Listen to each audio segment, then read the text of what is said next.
คนเคที่เองบิสเอิร์ดแล้ว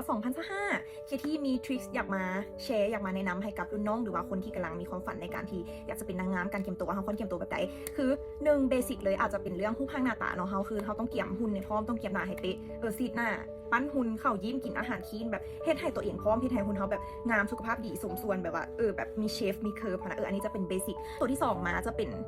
การยางและกับบุคลิกภาพการยางกับบุคลิกภาพมีโคตรสำคัญเลยเพราะว่าการยางมันจะมีการยางแบบโมเดลเนี่ยหรือว่าการยางแบบนางงามคือเขาต้องไปเฮียนไปเบิ่งใน TikTok เบิ่งในอีกอย่างหลายๆแบบการยางแบบว่าหรือว่าไปเฮียนกับคนที่สอนเลยการเว้าความรู้ไหวพริบอันนี้โคตรสำคัญเลยทุกคนแบบเขาต้องมีความรู้รอบตัวว่าจะเป็นเรื่องสังคมสิ่งแวดล้อมภาวะการเป็นผู้นำผู้หญิงแบบว่าเขาต้องศึกษาให้ครบถ้วนแล้วเขาต้องมีพริบไหวบอกว่าเขาจะสิถามอย่างมาคือเขาต้องตอบเขาจะแบบปุ๊บเลยนะภาษาก็เป็นสิ่งที่สำคัญบอกเลยบอกว่าจะเป็นภาษาอังกฤษหรือว่าเป็นภาษาจีนแบรนดิ้งหรือว่าตัวของเขาเองเนาะเขาอยากให้คนจื้อเขาในฐานะการ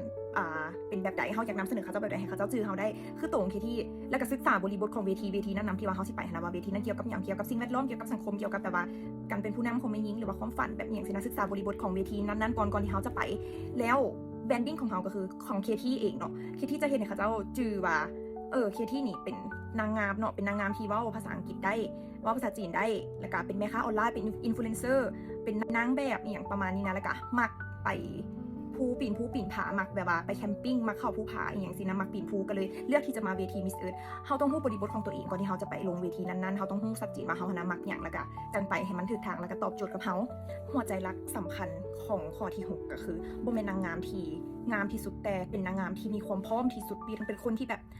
ถึงแม้จะบ่ได้งามที่สุดแต่มีความพร้อมที่สุดบ่ว่าจะเรื่องทักษะภาษาความรู้การยางผิดไหวไมเซ็ตทุกอย่างคือพร้อมแบบองค์รวมทั้งหมดคือแบบว่าเจ้าจะเป็นคนที่เป็นตัวแทนของแม่หญิงลาว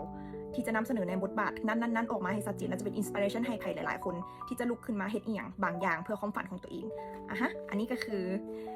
เล็กๆน้อยๆจากที่เนาะแบบว่าแชร์จากประสบการณ์ของที่ถ้าว่าผิดพลาดมงในกะขอโทษนำแต่ว่าถ้าใครที่ฟังแล้วอยากเอาไปปรับใช้เพราะว่าการเป็นนางงามก็เป็นความฝันของใครหลายๆคนเนาะการลองเอาไปปรับใช้กันเบิ่งเด้อ